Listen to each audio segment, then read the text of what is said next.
Good morning, class 12. Today I am going to forwarding my chapter Challenges to Congress, and we will be discussing about the contest of elections which held in 1967. In 1967, India faced fourth general elections.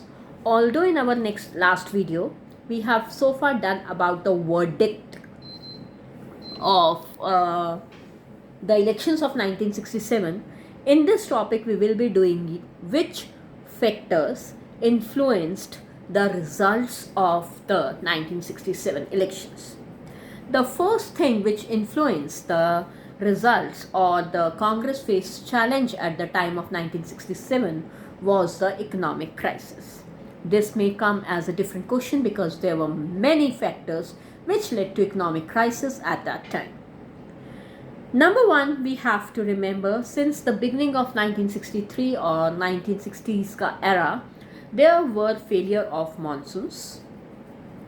It was very quite low all over the India. Moreover, there were conditions of widespread drought again spread throughout the India. When the two conditions failed, it was leading to the decline of agricultural production. Obviously, when agricultural production declines, it would lead to food scarcity. If it led to food scarcity, so there were people who were facing the severe food crisis. In such a situations, these food crisis situations was accompanied by the depletion of the foreign exchange reserves of India. India was basically dependent upon the imports as well as the exports of its crops. But after a war with Pakistan in 1965, India faced problem with its imports as well as with its exports, due to which there was a drop in industrial production also. There were no sellers in the market and the economy was going through a very rough patch.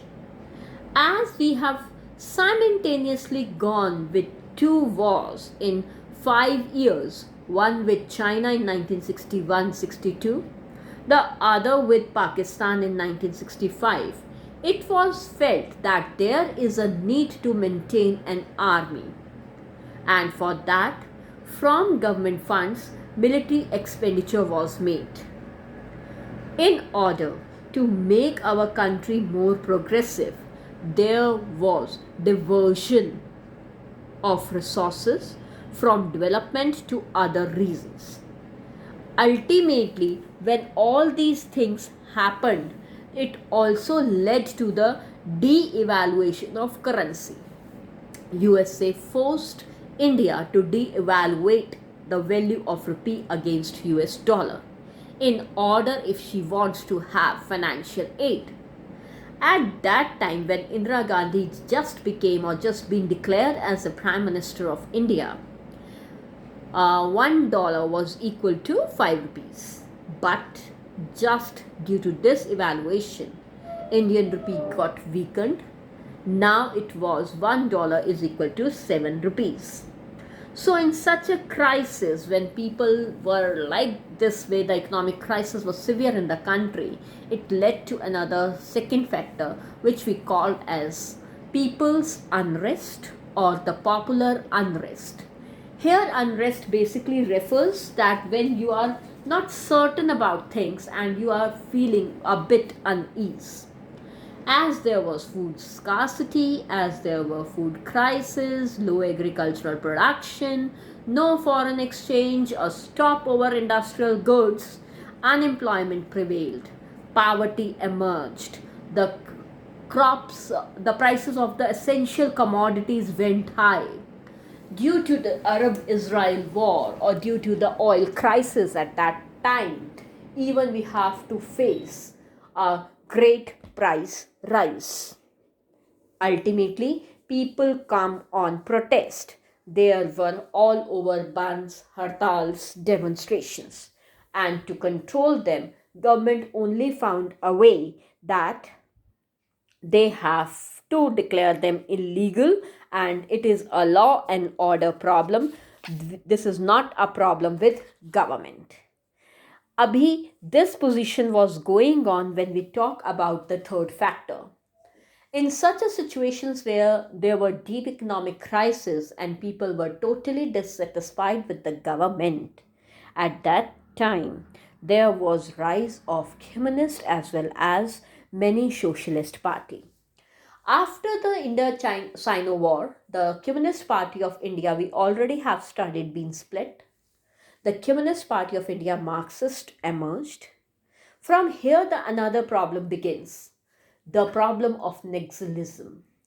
Actually, the Marxist ideology believes in the armed revolution, the armed agrarian struggle. They supported the peasants' agitations in certain parts of India, and government had to control them at that period of time. Moreover, Indira Gandhi, as becoming a prime minister and going through a rough patch with a war with Pakistan in 1965, India also faced a sudden increase in communal riots between the Muslims and Hindus, which we were facing for the very first time after independence. Government proved to be a total failure.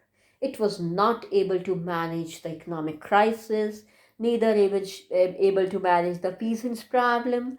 Political disintegration became vivid, and in certain circumstances, there was emergence of a new concept, which we generally called as non-congressism.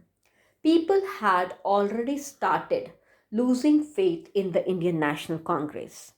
In such a situation, opposition parties found a comfortable way. They came in forefront. They started organizing people's or public protest, supporting them against the government.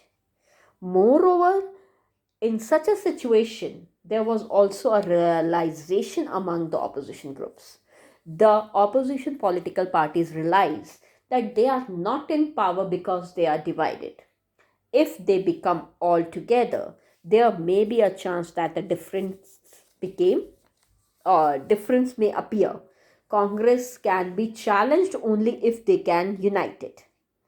Moreover, all this non-congressism concept emerged because although they were different from each other regarding policies, protests, election agendas, personal aspirations, or any other thing, but they all were together as they all want to fight against the Indian National Congress.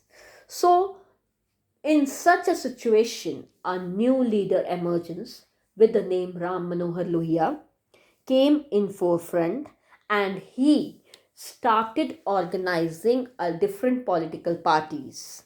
He gave this a name as electoral adjustments, which were very much required at that time to challenge Indian National Congress. There was a certain contribution of Ram Manohar Lohia, which we will be doing in next video. Thank you, class.